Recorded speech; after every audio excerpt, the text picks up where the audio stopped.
아멘. 할렐루야. 사랑하는 자들아, 우리가 서로 사랑하자.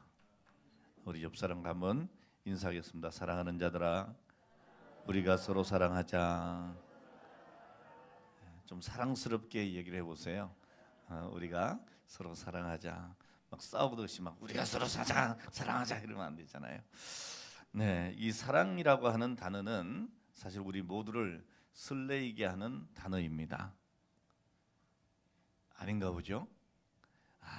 가슴이 메말랐습니다. 여기 신혼부부 빼놓고는 이 사랑은 사실 우리의 마음을 설레게 하죠.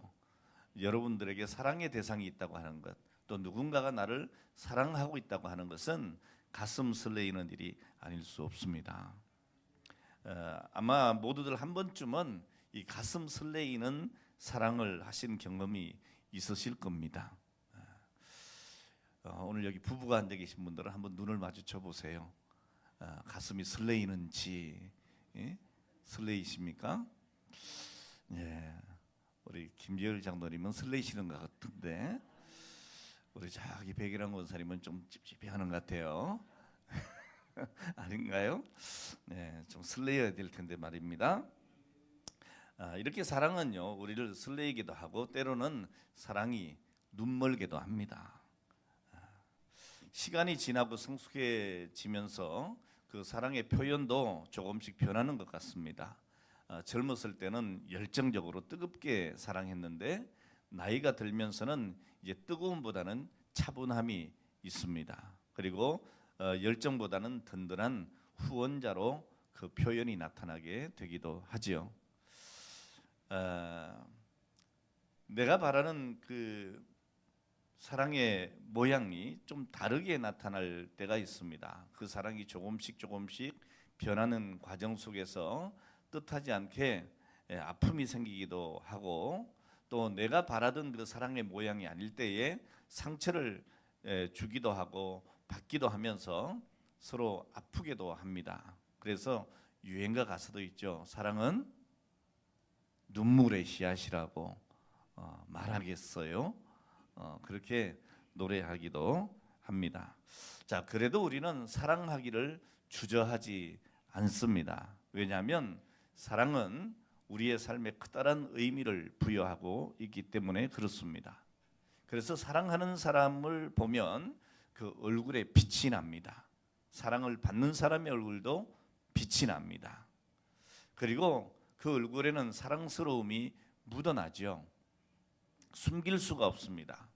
흔히 눈에서 하트가 나간다고 그러는데요. 우리 신혼부부의 눈에 하트가 막 뿅뿅뿅뿅 나갑니까? 네. 왜 신랑은 가만히 있대? 네. 제가요, 지난 20일 월요일 날 할아버지가 됐습니다.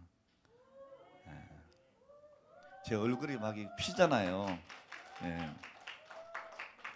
제가 이 아기를 3일째쯤 돼서 봤는데요, 정말 눈에서 하트가 뿅뿅 나가더라고. 예? 여러분, 엄마 아빠가 아기를 볼 때, 할아버지 할머니가 손주를 볼 때에 그 얼굴을 자세히 살펴보세요. 제 얼굴이 좀 달라져 있잖아요, 지금. 예, 이 얼굴에 사랑이라고 써 있는 것을 볼 수가 있습니다. 자, 그런데 여러분, 사실 우리의 얼굴이 항상 그래야 되지 않겠어요?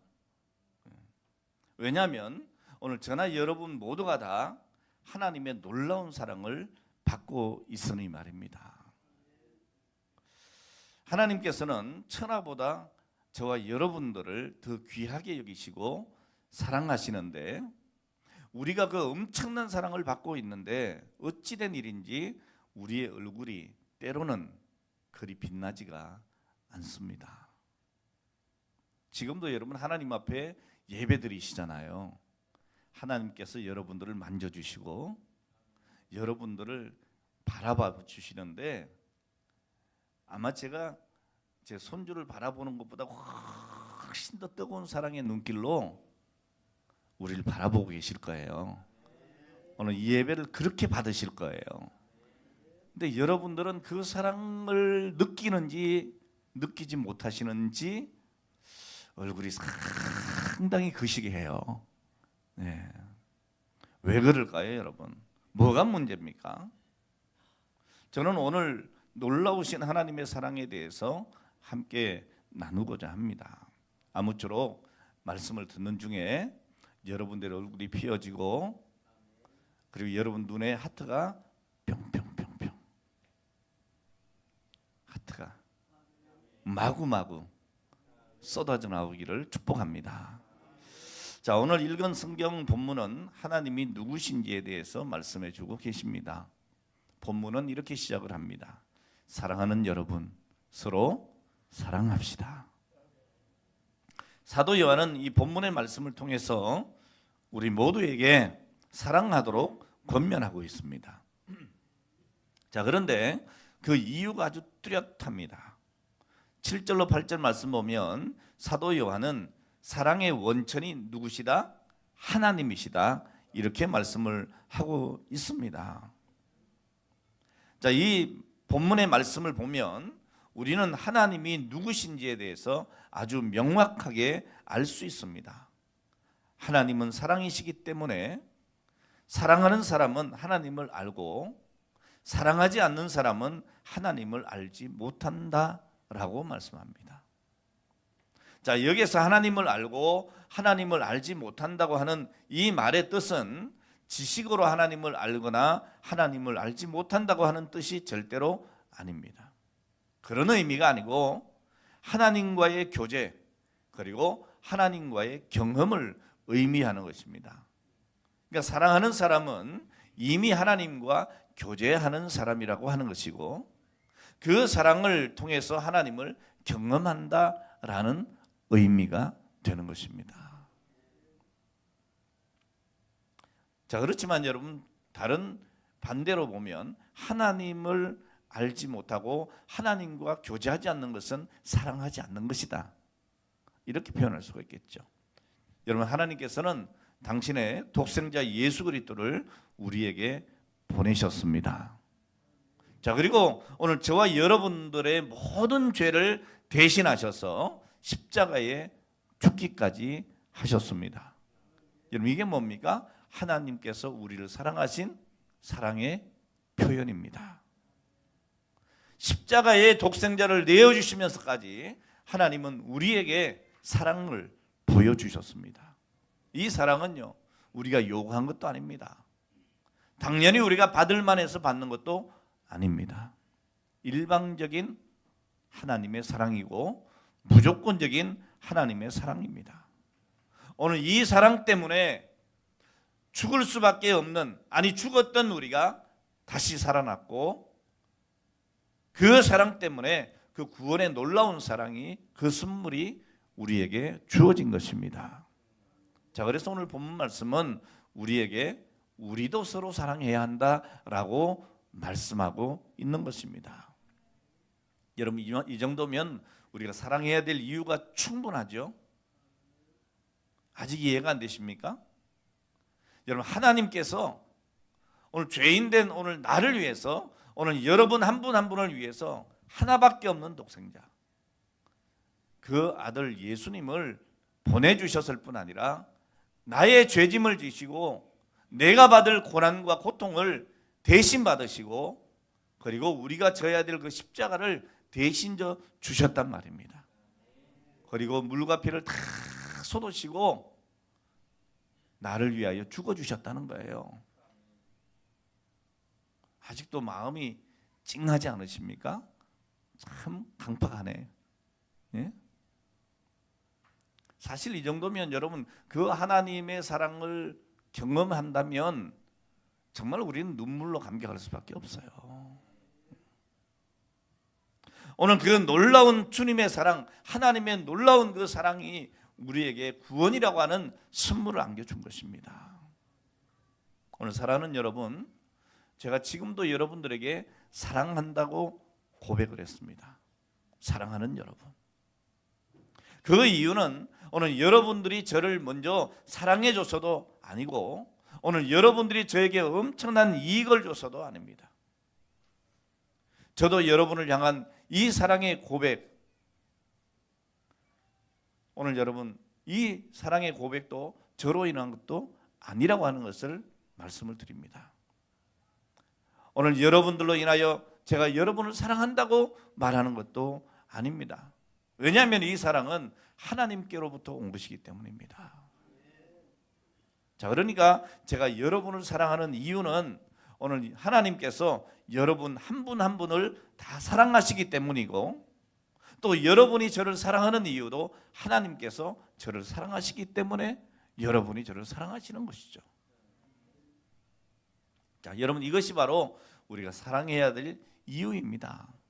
저 사람은 사랑할 만하니까 내가 사랑한다, 그게 절대로 아니라는 겁니다. 하나님이 오늘 저분을 사랑하셨다는 거죠. 하나님이 여러분 옆에 계신 사랑하는 교우들을 사랑하셨다는 것입니다. 그리고 그 사랑으로 나를 사랑하셨다는 겁니다. 이 하나님의 사랑 때문에 우리는 사랑해야 하는 것입니다. 그리고 사랑한다고 고백하는 것이죠.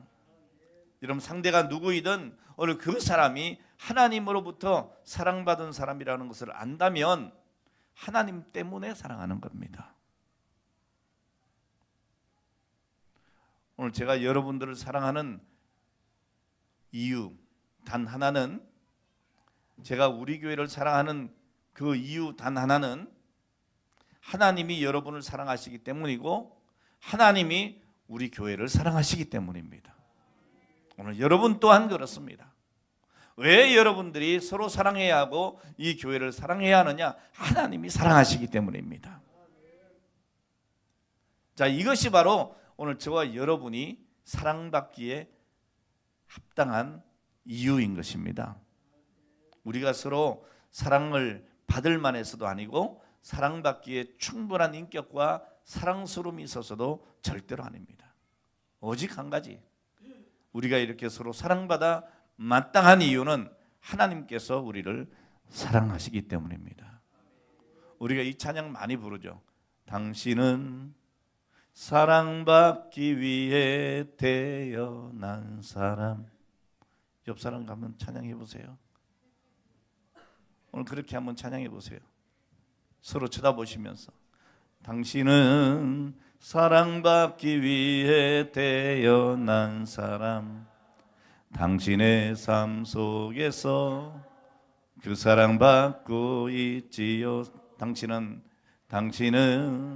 사랑받기 위해 태어난 사람, 당신의 삶 속에서 그 사랑받고 있지요. 아멘. 이 사랑이 언제부터 시작됐어요? 태초에 시작된 하나님의 사랑이에요. 태초에 시작된, 우리가 나기 전에 이미 하나님께서 여러분들을 사랑하시고 때가 되면 이 땅에 보내주시고, 오늘 우리의 죄를 위해서 독생자도 보내주시고, 오늘 우리를 구원하시기 위해서 그 독생자를 십자가에 달리시기까지 했다는 거예요. 그리고 하나님은 그 사랑을 우리가 살기를 원하시는 겁니다. 태초부터 시작된 하나님의 사랑은 우리의 만남을 통해 열매를 맺기를 원하는 거죠. 당신이 이 세상에 존재함으로 인해 우리에게 얼마나 큰 기쁨이 되는지, 오늘 우리가 이 찬양을 그냥 입으로 그저 곡이 듣기 좋아서 그렇게 부르는 것이 아닙니다. 정말 하나님이 나를 사랑하셨구나, 나를 사랑하시는구나, 나는 하나님께 사랑받는 존재이구나.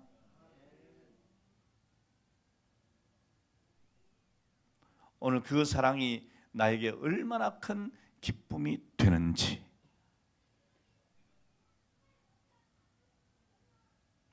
오늘 여러분 지금도 그 사랑 여러분은 받고 있습니다. 그러니까 여러분 눈에는 하트가 뿅뿅뿅 나와야 되고요. 그러니까 여러분의 얼굴은 빛이 나야 됩니다. 무엇 때문에? 하나님의 사랑 때문에.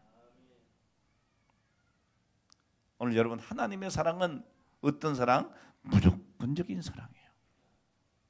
여러분 사람의 사랑에는 다 이유가 있어요. 제가 일주일 동안 얼굴이 좀 빛이 나잖아요. 그렇죠? 예, 빛이 나잖아요. 근데 여러분들은 빛이 안 나잖아요. 왜? 제 손주하고 아무 상관이 없으니까. 아무 상관이 없으니까. 그런데 여러분, 우리 하나님은 지금도 어제도 오늘도 내일도 영원토록 오늘 여러분들을 사랑의 눈빛으로 바라보시고 사랑의 오른손으로 붙잡아 주시고 인도하시고 그리고 천국에서 다시 만날 때까지 오늘 여러분들을 사랑해 주시는 거예요. 그 사랑을 우리가 못 느끼고 있으니까 문제 중에 문제 아니에요? 네? 여러분, 인간의 사랑은 아무리 순수한 사랑이라고 해도 알고 보면 조건적이에요. 남녀 간의 사랑은 뭐 외모를 보든지 아니면 성격이 맞다든지 아니면 무슨 그 외에 어떤 여러 가지 조건이 마음에 들어야 시작이 되는 거예요. 두 사람은 왜 결혼했는지를 모르겠지만 뭔가 어쨌든 끌리는 게 있었겠지. 조건이 있었겠지. 아니야, 난 너 무조건 사랑해. 천만의 말씀, 만만의 콩떡. 착각은 시계소리. 망상은 해수욕장이지. 그렇죠? 이유가 있어. 뭔가 이제 한번 1년 살아봐. 3년만 지나봐. 내가 지금 악담하는 것 같지? 그게 인생이요. 그런데 좋은 걸 볼 줄 알아야 돼요. 나를 사랑했던 그 사랑하는 그 눈빛, 마음, 행동들 서로에게 변하지 않도록 노력해야 돼요. 머리가 찌끈찌끈해? 오늘 여러분, 부모 자식 간의 사랑 이거 역시 마찬가지예요. 네? 자기가 낳은 자식이기 때문에 사랑하는 거라고. 내 핏줄이니까 사랑하는 거고. 조건이 있어요. 그렇지만 하나님께서는 여러분, 인간들이 하나님을 거역하고 배신하고 그 사랑을 저버리고 멀리 떠났음에도 불구하고 사랑하셨어요. 로마서 5장의 말씀에 보면 7절에 이렇게 기록하고 있습니다. 의인을 위하여 죽는 자가 쉽지 않고 선인을 위하여 죽는 자가 혹 있거니와. 8절 말씀, 우리가 아직 죄인 되었을 때에 그리스도께서 우리를 위하여 죽으심으로 하나님께서 우리에 대한 자기의 사랑을 확증하셨느니라. 우리가 아직 죄인 되었을 때에 하나님은 우리를 사랑하시고 독생자를 보내주신 겁니다. 사람들은 무언가 자기에게 가치가 있다고 하는 것을 위해서 수고하고 희생하는 마음을 갖는 것이지 무가치하다고 느낄 때는 절대로 수고하지 않습니다. 그러나 하나님께서는 당신에게 대하여 배신하고 반역하고 타락한 그 인간들을 사랑하셔서 독생자를 보내주신 겁니다. 이 때문에 하나님의 사랑은 그 어떤 사랑보다도 놀랍습니다. 진실한 신앙은 이와 같은 하나님의 사랑을 아는 것에서부터 시작이 되는 것입니다. 여러분, 내가 아무리 기독교 신앙을 오랫동안 가지고 살아왔다 할지라도 여러분, 하나님의 사랑을 제대로 알지 못한다면 오늘 그것은 진정한 그리스도인이라고 말할 수가 없습니다. 기독교 신앙은 독생자를 십자가에까지 내어주신 그 놀라운 사랑의 하나님의 사랑을 마음 깊이 받아들이고 그 사랑을 실천할 때에 비로소 시작이 되어지는 겁니다. 오늘 여러분, 하나님의 사랑을 이해하려고 하면 먼저 성경을 통해서 중요한 진리들을 알아야 합니다. 먼저는 오늘 저와 여러분들 온 세상 우주 만물은 하나님이 창조하셨습니다. 하나님이 사람을 창조하셨습니다. 창세기 1장 26절에 분명히 말씀하죠. 하나님이 이르시되 우리의 형상을 따라 우리의 모양대로 우리가 사람을 만들고 그랬습니다. 여러분, 인간은 진화한 존재가 아닙니다. 원숭이가 변해서 여러분 인간이 된 게 아닙니다. 그럼 지금도 그런 현상이 일어나야 되겠죠? 뭔가 원숭이 중에서 진화된 모습들이 지금 중간중간 그 현상들이 나타나야 되는데 여전히 원숭이는 원숭이고 사람은 사람이에요. 진화된 게 아닙니다. 하나님이 창조하신 겁니다. 하나님께서 흙으로 사람을 빚으시고 그 코에 생기를 불어 넣으시니 생명이 되었습니다. 자, 그리고 하나님께서 사람을 자기 형상대로 지으셨다 그랬는데 이 말씀은 사랑의 대상으로 창조하셨다 그 말입니다. 자, 그런데 아담의 범죄로 인해서 인간이 가졌던 하나님의 형상이 크게 손상을 입었습니다. 본래 가졌던 온전한 그 인성이 타락되고 말았습니다. 하나님께서는 이 타락한 인간들이 본래 가졌던 그 하나님의 형상을 회복하게 되기를 원하셨습니다. 우리가 구원받았다고 하는데 그 구원이란 무엇입니까? 여러분 로마서 8장 29절 말씀에 보면 이렇게 기록하고 있습니다. 하나님이 미리 아신 자들로 또한 그 아들의 형상을 본받게 하기 위하여 미리 정하셨다. 아들의 형상을 본받게 하기 위하여 미리 정하셨다. 자, 그리고 뭐라고 말씀하시느냐 하면 고린도후서 4장 4절에 그리스도는 하나님의 형상이니라 그랬습니다. 하나님이 미리 아신 자들로 또한 그 아들의 형상을 본받게 하기 위하여 미리 정하셨다. 자, 그러니까 구원은 곧 믿는 자들에게 하나님의 형상을 회복시키는 겁니다. 하나님께서는 독생자를 이 땅에 보내주시고 그를 믿는 자마다 원래 창조하신 대로 하나님의 형상을 회복시키시고 당신의 자녀 삼아 주시고 천국으로 인도해 주시는 겁니다. 여러분 예수 믿으면 구원받습니다. 자, 두 번째로 이 범죄한 인간들이 하나님의 심판을 받을 운명이라고 하는 것을 분명히 알아야 합니다. 성경에서 말씀하는 죄가 뭡니까? 하나님을 거역하는 겁니다. 하나님의 말씀에 불순종하는 것이 죄입니다. 자, 그리고 그 불순종은 어디에서 시작되죠? 교만한 마음에서 비롯되는 겁니다. 하나님께서 아담에게 명하셨습니다. 동산 모든 나무의 실과는 내가 임의로 먹되 선악을 알게 하는 나무의 실과는 먹지 말라. 내가 먹는 날에는 정령 죽으리라 그랬어요. 자, 그런데 아담이 사탄의 꾀이는 말에 넘어갔습니다. 그래서 그 마음속에 하나님처럼 되려고 하는 교만한 생각이 들었고 그 실과를 따먹었습니다. 자, 그런데 여러분 그 결과는 무엇입니까? 아담이 하나님처럼 된 것이 아니라 죽을 운명이 되었습니다. 죽게 되었습니다. 범죄로 인하여 하나님과 교제가 단절이 됐습니다. 죄가 가져다주는 치명적인 결과가 뭐냐? 하나님과의 단절입니다. 오늘 여러분 하나님과의 관계의 단절이 없기를 바랍니다.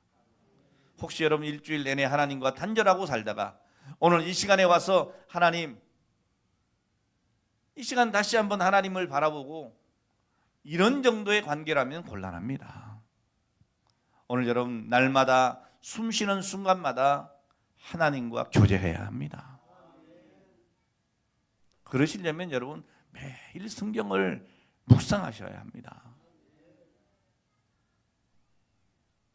내년 한 해는 우리 모든 성도들이 반드시 성경 1독 이상 필독하는 것으로 목표를 삼을 겁니다. 매일 성경을 피셔야 합니다. 매일 성경을 읽으셔야 합니다. 하나님의 말씀이 무엇인지 알아야 우리가 하나님의 뜻대로 살 수 있습니다. 죄를 멀리할 수가 있습니다. 그래야 여러분 사람다운 사람의 삶을 살 수가 있습니다.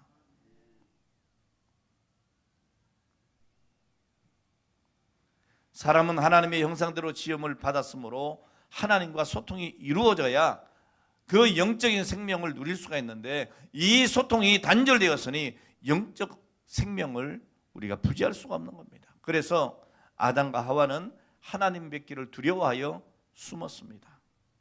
그뿐 아니라 범죄로 인하여 아담은 하나님과의 관계가 깨져서 불화한 사이가 됐어요. 여러분들이 이 시간 여러분 옆에 계신 성도들과 마음이 불편해도 불화해도 평안이 깨집니다. 앉아서 같이 예배드리기도 싫어집니다. 네? 오늘 저와 여러분들은 화목해야 합니다. 네, 저를 미워하시면 안 됩니다. 저도 여러분 미워지면 안 됩니다. 왜 그런지 아세요? 제가 천사의 말을 할지라도 여러분이 저를 사랑하지 않으면 아무 소용이 없어요. 울리는 꽹과리 같아요. 할렐루야. 우리는 서로 사랑해야 합니다. 창조주이시며 생명의 주관자이신 하나님과 불화하게 되었으니 어찌 여러분 평안할 수가 있겠습니까? 여러분 이 땅에 살면서 내 마음이 불안하다, 초조하다, 뭔가 내 삶에 평안이 없다, 그러면 여러분 그게 돈이 없어서도 아니고 인간관계의 문제도 아닙니다. 하나님과 불화하기 때문입니다. 하나님의 말씀대로 살지 않기 때문입니다. 믿습니까 여러분? 믿으셔야 합니다. 그래야 여러분 다시 회복될 수가 있습니다. 여러분 하나님과 불화한 사람은 사람들과도 평화를 누릴 수가 없습니다. 여러분 인류의 역사를 살펴보면 타락한 인간이 사는 이 땅에 어느 시대에나 살상과 파괴로 얼룩져 있음을 알 수가 있습니다. 어느 민족의 역사이건 억압과 폭력과 거짓과 다툼과 전쟁이 없었던 때를 찾아볼 수가 없습니다. 지금도 여러분 세계 곳곳에 전쟁이 일어나고 정말 안타까운 어린 생명들 여러분 죽어가고 많은 무고한 생명들이 죽어가지 않습니까? 우리 사회만 해도 매일같이 셀 수 없는 많은 범죄가 일어나고 있습니다. 그리고 인간들은 하나님을 버리고 대신 우상 숭배에 빠져 살고 있습니다. 여러분 흩타는 것에 마음 두지 마세요. 괜히 신문 보다가도 오늘의 운세 이런 거 나면 또 그러지 말고 넘기세요. 보지 마세요. 예? 솔직히 저도 이렇게 뭐 보다가 오늘의 운세 그러면 눈이 한번 이렇게 가더라고. 내가 어떻게 오늘 살까 싶은지, 예? 딱 덮으세요. 그렇게 우리가 심령이 연약하다니까요. 예?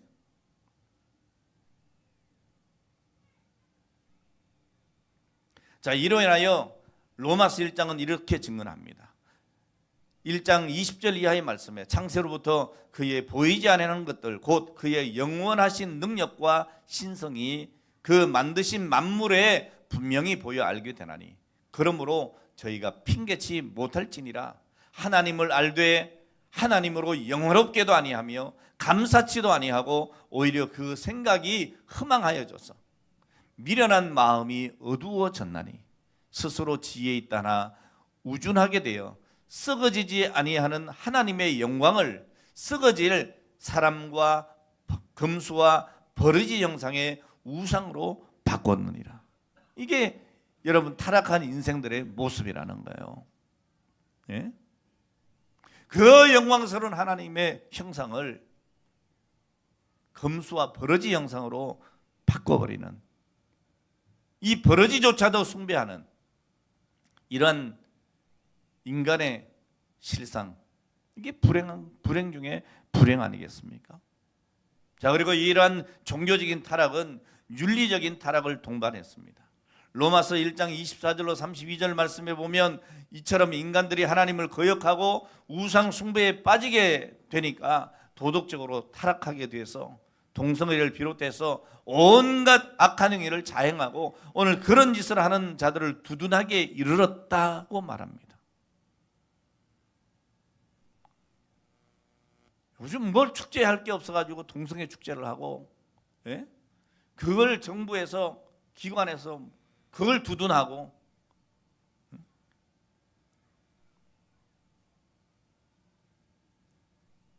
이런 개 같은 일이 세상에 벌어지는 거예요. 예?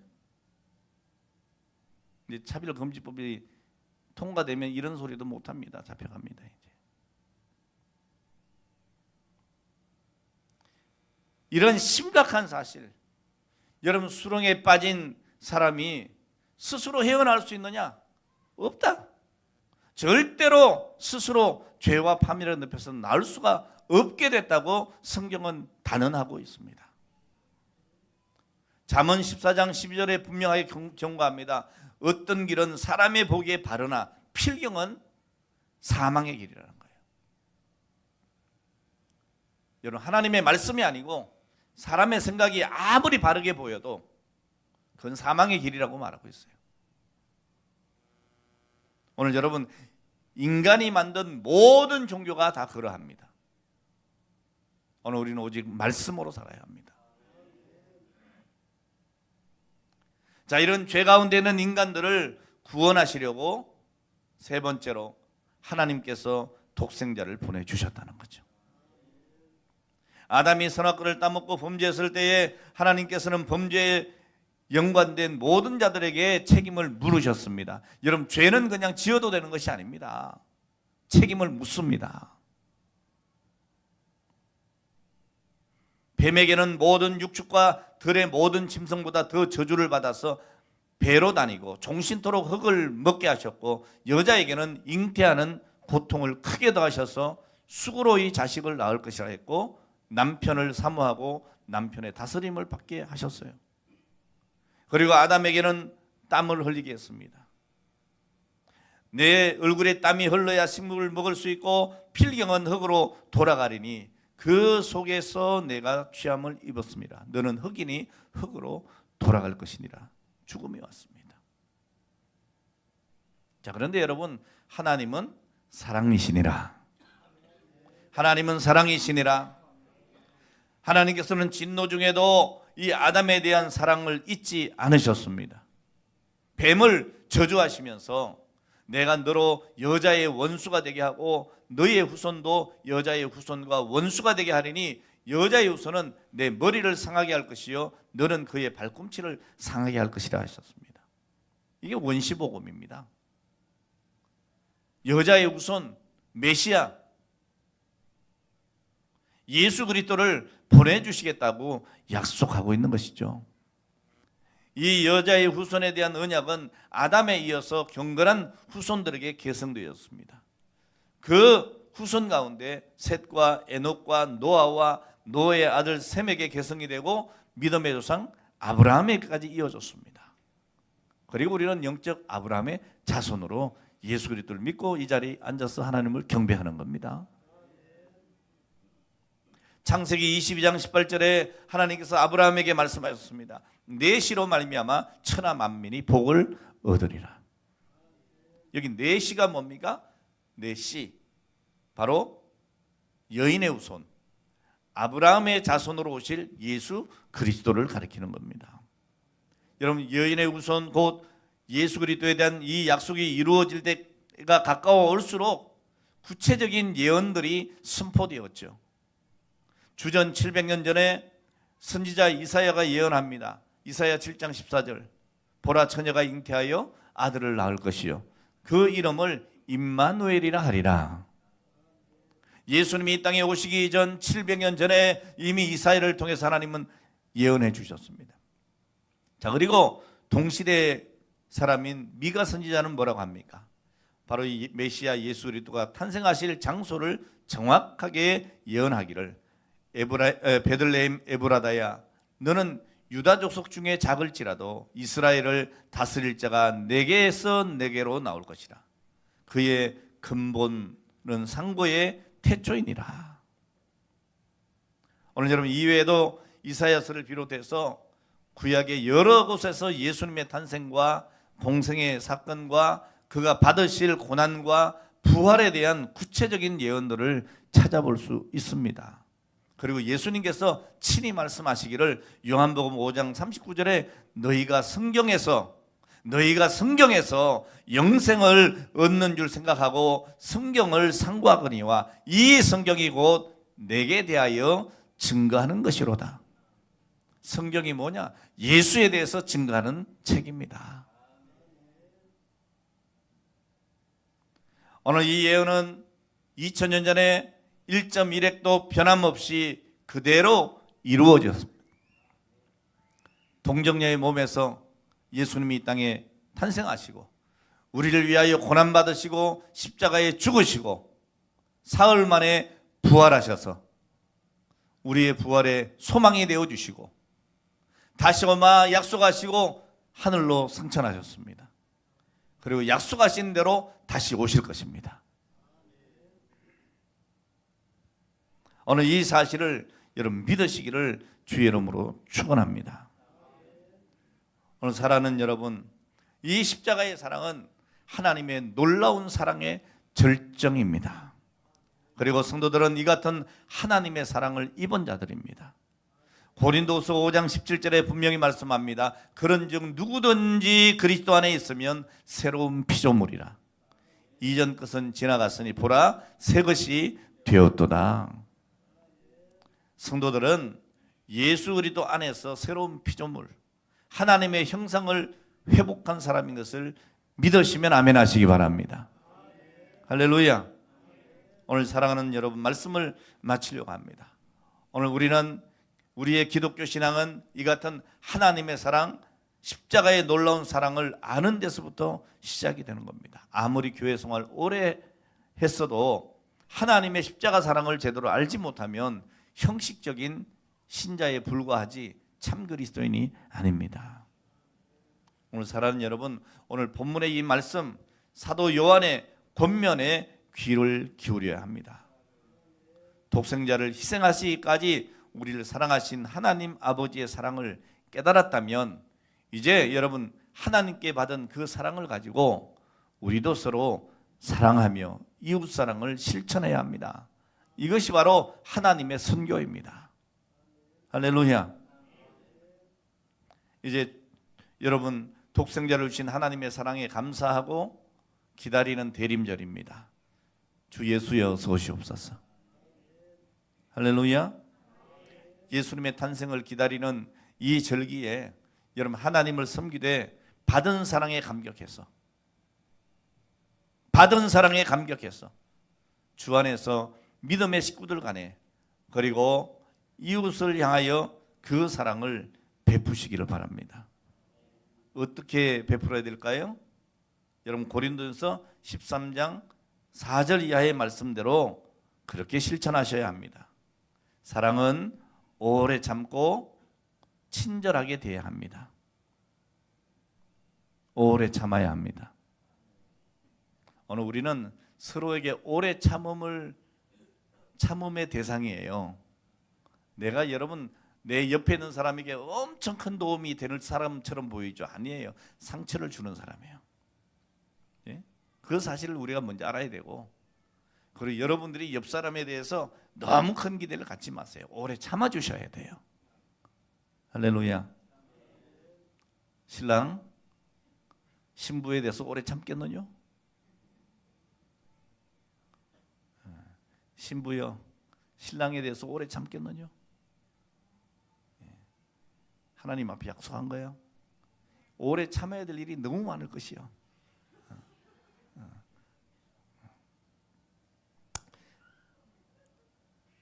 제 집사람은 40년을 가까이 참고 살았어. 응? 그러니까 내가 이런 소리도 하니까 기분이 좋아하잖아. 응? 여러분 오래 참고 친절하게 대해야 합니다. 그리고 다른 사람을 시기하거나 내 것을 자랑하지 말아야 합니다. 다른 사람에게 무례히 말하거나 행동하지 말아야 합니다. 화내지 말아야 합니다. 모든 것을 덮어주고 함께 견뎌 주어야 합니다. 왜 그렇게 해야 합니까? 하나님께서 우리에게 그렇게 하셨기 때문입니다. 그래서 하나님 때문에 우리도 그렇게 해야 함이 마땅합니다. 그리고 이 실천을 멀리서가 아니라 여러분 가까이서부터 노력해야 합니다. 가까이 내 가족입니다. 가족에게 친절하십시오. 신랑이여 신부에게 친절하시오. 여러분 친절해야 합니다. 저도 결혼하고 오래 살았는데요, 별로 친절했던 것 같지가 않아요. 상당히 권위적으로 살았던 것 같아요. 요즘 친절하려고 무척 애를 쓰고 있습니다. 나이가 60 넘어가니까 철이 들더라고.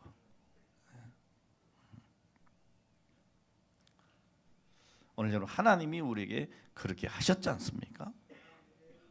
가족에게, 그리고 교회에서도 실천하시기를 권면해 드립니다.